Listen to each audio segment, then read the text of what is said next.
ಇವತ್ತು ಮಾಧ್ಯಮಗಳಲ್ಲಿ B D A Bengaluru ಅಭಿವೃದ್ಧಿ ಪ್ರಾಧಿಕಾರ ತೆಗೆದುಕೊಂಡಿರೋ ಒಂದು ನಿಲುವನ್ನು ನೋಡಿದೆ ನಾನು. ಒಂದು ನಾಗರಿಕರ ಹಿತಕ್ಕೋಸ್ಕರ ಇರೋ ಸಂಸ್ಥೆ ಎಷ್ಟು ನಾಗರಿಕ ವಿರೋಧಿ ಆಗ್ಬೋದು ಅನ್ನೋದಕ್ಕೆ ಇವತ್ತಿನ ಈ ಬಿ ಡಿ ಎದ ನಿಲುವು ಒಂದು ಸಾಕ್ಷಿ. 1976ನೇ ಇಸ್ವಿವರೆಗೂ ಬೆಂಗಳೂರಿನಲ್ಲಿ CITB ಅಂತ ಇತ್ತು, ನಗರ ವಿಶ್ವಸ್ತ ಮಂಡಳಿ, ಸಿಟಿ ಇಂಪ್ರೂವ್ಮೆಂಟ್ ಟ್ರಸ್ಟ್ ಬೋರ್ಡ್. 76ರಲ್ಲಿ ಬಿ ಡಿ ಎ ಆಯಿತು, ಟ್ರಸ್ಟ್ ಹೋಯಿತು, ವಿಶ್ವಾಸಾರ್ಹತೆ ಹೋಯಿತು. ಇವತ್ತು ಬಿ ಡಿ ಎ ಹೇಳಿದೆ, ನಮ್ಮನ್ನು ಬೇರೆ ಖಾಸಗಿ ಲೇಔಟ್ ಜೊತೆ ಕಂಪೇರ್ ಮಾಡಬೇಡಿ. ರೇರಾ ಅಂತ ಒಂದಿದೆ, ರಿಯಲ್ ಎಸ್ಟೇಟ್ ರೆಗ್ಯುಲೇಟರಿ ಅಥಾರಿಟಿ ಅಂತ. ಅವರು ಈ ಲೇಔಟ್ ಯಾರು ಫಾರ್ಮೇಷನ್ ಮಾಡ್ತಾರೆ ಅವರಿಂದ ಗ್ರಾಹಕರಿಗೆ, ಯಾರು ಸೈಟ್ ತೊಗೊಳ್ತಾರೆ ಅವ್ರಿಗೆ ತೊಂದರೆ ಆದರೆ ಅವರ ರಕ್ಷಣೆಗೋಸ್ಕರ 2016ರಲ್ಲಿ ಮಾಡಿರುವ ಒಂದು ಸಂಸ್ಥೆ RERA, real estate regulatory authority. B D A ಅನೇಕ ಲೇಔಟಲ್ಲಿ ಅಲಾಟ್ ಮಾಡಿದ ಮೇಲೂ ಕೂಡ ಆ ನಿವೇಶನದಾರರಿಗೆ ಮೂಲಭೂತ ಸೌಲಭ್ಯ ಕೊಡದೇ ಇರೋದು ಎಲ್ಲರಿಗೂ ಕೂಡ ಗೊತ್ತಿರೋ ವಿಚಾರ. ಸೊ ಈ ಹಿನ್ನೆಲೆಯಲ್ಲಿ ಮೊನ್ನೆ ಮೇ ತಿಂಗಳಿನಲ್ಲಿ ರೇರಾ ಹೇಳ್ತು, ಮಾರ್ಚ್ ತಿಂಗಳಲ್ಲಿ ನಾಡಪ್ರಭು ಕೆಂಪೇಗೌಡ ಲೇಔಟು ಆ ಒಟ್ಟು ಯೋಜನೆ ಲ್ಯಾಪ್ಸ್ ಆಗಿದೆ ಅಂತ ರೇರಾ ಹೇಳ್ತದು. ಯಾಕಂದರೆ 21ನೇ ಇಸ್ವಿಲಿ ಮುಗಿಬೇಕಾಗಿತ್ತದು. ನೋಟಿಫಿಕೇಷನ್ ಆಗಿರೋದು 2010ರಲ್ಲಿ, ಅಲಾಟ್ಮೆಂಟ್ ಆಗಿರೋದು 2016ರಲ್ಲಿ. 2025ರಲ್ಲೂ ಕೂಡ ಇವರು ಮೂಲಭೂತ ಸೌಲಭ್ಯ ಕೊಡದೇ ಇರುವಾಗ ರೇರಾ ಒಂದು ಹೇಳ್ತು ಇದು ಲ್ಯಾಪ್ಸ್ ಆಗಿದೆ ಅಂತ. ಅದಕ್ಕೆ ಇವತ್ತು ಬಿ ಡಿ ಎನವರು, ಬೆಂಗಳೂರು ಅಭಿವೃದ್ಧಿ ಪ್ರಾಧಿಕಾರದವರು ರೇರಾಗಿ ಹೇಳಿದ್ದಾರೆ, ನಮ್ಮನ್ನು ಬೇರೆ ಲೇಔಟ್ ಥರ ನೀವು ನಮ್ಮನ್ನು ಹೋಲಿಸಬಾರ್ದು.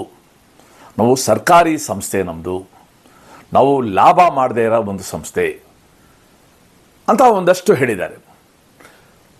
ಸೊ ಅದಕ್ಕೋಸ್ಕರ ಅಲಾಟೀಸ್ಗೆ, ಯಾರಿಗೆ ನಿವೇಶನದಾರರಿಗೆ ರೇರಾಯಿಂದ ಒಂದು ರಕ್ಷಣೆ ಇತ್ತು, ಅದನ್ನು ಇವತ್ತು ರದ್ದುಗೊಳಿಸಬೇಕು ಅಂತ ಒಂದು ಬಿ ಡಿ ಎ ಹೊರಟಿದೆ. ನಾನು ವಿಧಾನಸಭೆಯ ಅರ್ಜಿ ಸಮಿತಿ ಸದಸ್ಯನಾಗಿ ಕಳೆದ 4 ವರ್ಷದಿಂದ ನಾಡಪ್ರಭು ಕೆಂಪೇಗೌಡ ಬಡಾವಣೆಯ ನಿವೇಶನದಾರರಿಗೆ ಮೂಲಭೂತ ಸೌಲಭ್ಯ ಕೊಡಿಸೋದಕ್ಕೆ ಒಂದು ಪ್ರಯತ್ನ ಮಾಡ್ತಾಯಿದ್ದೀನಿ. ನಮ್ಮ ಸಮಿತಿ 2 ಸಲ ಭೇಟಿ ಕೊಟ್ಟಿದೆ. ಸಮಿತಿ ಮುಂದೆ ಅನೇಕ ಸಲ ಅವರು ತಮ್ಮ ಆಶ್ವಾಸನೆಯನ್ನು ಕೊಡ್ತಾ ಬಂದಿದ್ದಾರೆ. ಸುಮಾರು 5 ಜನ ಕಮಿಷನರ್ ನೋಡಿದ್ವು. ಈಗ ರೇರಾ ಹೋಗ್ಬಿಟ್ಟು ನಮ್ಮನ್ನು ನೀವು ರೇರಾ ವ್ಯಾಪ್ತಿಯಿಂದ ಆಚೆ ಇಡಿ ಅಂತ ಹೇಳಿರೋದು ಒಂದು ಆಘಾತಕಾರಿ. ಅವರು ಹೇಳ್ತಾರೆ, ತಾನು ಖಾಸಗಿ ಪ್ರಮೋಟರ್ ಅಲ್ಲ, ಬಿ ಡಿ ಎ ಶಾಸನಬದ್ಧ ಸಂಸ್ಥೆಯಾಗಿದೆ, ಅದಕ್ಕೋಸ್ಕರ ರೇರಾ ಕಾಯ್ದೆ ತನಗೆ ಅನ್ವಯಿಸುವುದಿಲ್ಲ ಅಂತ ಮನವಿ ಸಲ್ಲಿಸಿದೆ.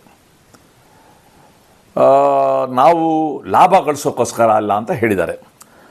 ನನ್ನ ಹತ್ರ ನಾಡಪ್ರಭು ಕೆಂಪೇಗೌಡ ಲೇಔಟ್ದು ರೇಟ್ ಇದೆ. ಯಾವುದೇ ಖಾಸಗಿ ಲೇಔಟ್ಗೂ ಕೂಡ ಕಡಿಮೆ ಇರದಷ್ಟು ರೇಟನ್ನು ಗೈಡೆನ್ಸ್ ವ್ಯಾಲಿಗಿಂತ ಹೆಚ್ಚಿನ ರೇಟಲ್ಲಿ ಇವತ್ತು ಅವರು ಕೊಟ್ಟಿದ್ದಾರೆ. ಸೊ ನಾನು ಒಟ್ಟಾರೆ ಬಿ ಡಿ ಎದು ಇದು ನಾಗರಿಕ ವಿರೋಧಿ, ಗ್ರಾಹಕ ವಿರೋಧಿ ನಿಲುವೇನು ತೊಗೊಂಡಿದ್ದಾರೆ. ಅದು ಅತ್ಯಂತ ಖಂಡನೀಯ ಒಂದು ನಿಲುವದು.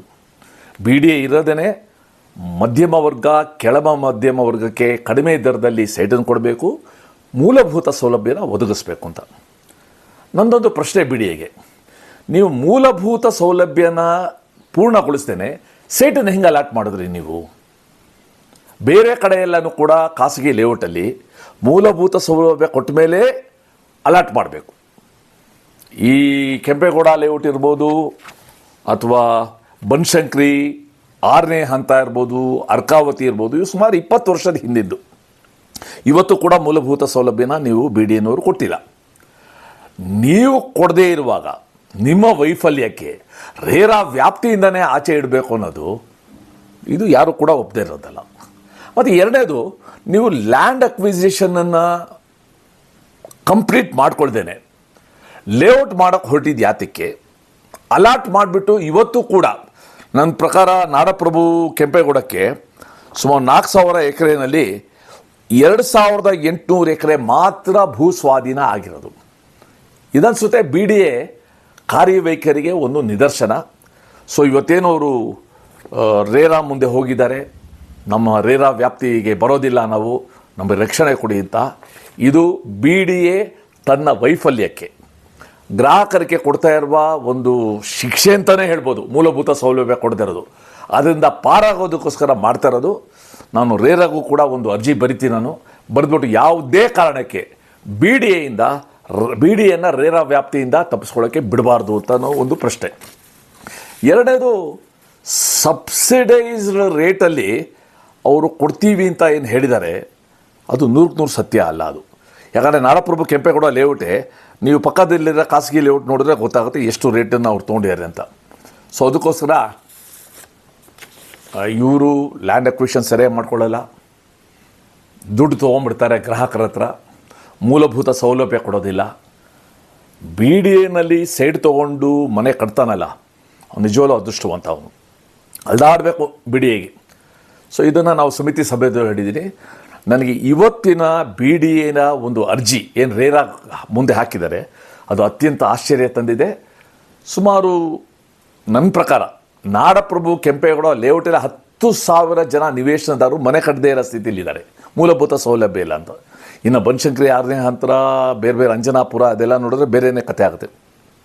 ಸೊ ಅದಕ್ಕೋಸ್ಕರ ಸರ್ಕಾರ ಕೂಡ ಇದರಲ್ಲಿ ಮಧ್ಯಪ್ರವೇಶ ಮಾಡಿ, ಹೇಗೆ ಖಾಸಗಿ ಬಡಾವಣೆದಾರರು ಮೂಲಭೂತ ಸೌಲಭ್ಯ ಕೊಡದೇ ಇದ್ದರೆ ಗ್ರಾಹಕರಿಗೆ ಅವ್ರ ಮೇಲೆ ರೇರಾ ಕ್ರಮ ತಗೊಳ್ಳುತ್ತೆ, ಅದೇ ರೀತಿ ಬಿ ಡಿ ಎ ಕೂಡ ರೇರಾ ವ್ಯಾಪ್ತಿಲೇ ಬರಬೇಕು. ಬಿ ಡಿ ಎನ ನಂಬಿ, ಬಿ ಡಿ ಎ ಬಗ್ಗೆ ವಿಶ್ವಾಸ ಇಟ್ಟು, ಇದು ಸರ್ಕಾರದ ಒಂದು ಸಂಸ್ಥೆ ಅಂತ ಇಟ್ಟು ಯಾರು ದುಡ್ಡು ಕೊಟ್ಟು ಸೇಡ್ ತಗೋತಾರೆ ಅವರ ರಕ್ಷಣೆಗೆ ನಿಲ್ಲಬೇಕಾಗಿರೋದು ಸರ್ಕಾರದ ಕರ್ತವ್ಯ. ಮತ್ತು ಬಿ ಡಿ ಎ ತನ್ನ ಕಾರ್ಯವೈಖರಿನ ಬದಲಾಯಿಸ್ಕೊಂಡು ಮೂಲಭೂತ ಸೌಲಭ್ಯಗಳನ್ನ ಕೊಡೋ ಕಡೆ ಫಸ್ಟು ಗಮನ ಕೊಡಲಿ. ಅದನ್ನು ಬಿಟ್ಟು ಇನ್ನೂ 7 ಲೇಔಟ್ ಮಾಡ್ತೀವಿ, 8 ಲೇಔಟ್ ಮಾಡ್ತೀವಿ, ರೇರಾಯಿಂದ ನಮ್ಮನ್ನ ಆಚೆ ಇಡಿ ಅನ್ನೋದು ಬಿ ಡಿ ಎಗೆ ಶೋಭಿಸೋ ಸಂಗತಿ ಇಲ್ಲ. ಇದನ್ನು ಅತ್ಯಂತ ನಾನು ಬೇಸರದಿಂದ, ಅಸಮದಿಂದ, ಕಾರ್ಯವೈಖರಿದ ಹತ್ತಿರದಿಂದ ನೋಡಿ ಇದನ್ನು ನಾನು ಖಂಡಿಸ್ತೀನಿ. ನಾನು ಈ ಕುರಿತು ರೇರಾಗೆ ಕೂಡ ನಾನು ಅರ್ಜಿ ಬರಿತೀನಿ ಅಂತ ಈ ಸಂದರ್ಭದಲ್ಲಿ ಹೇಳೋಕ್ಕೆ ಇಷ್ಟಪಡ್ತೀನಿ. ನಮಸ್ಕಾರ.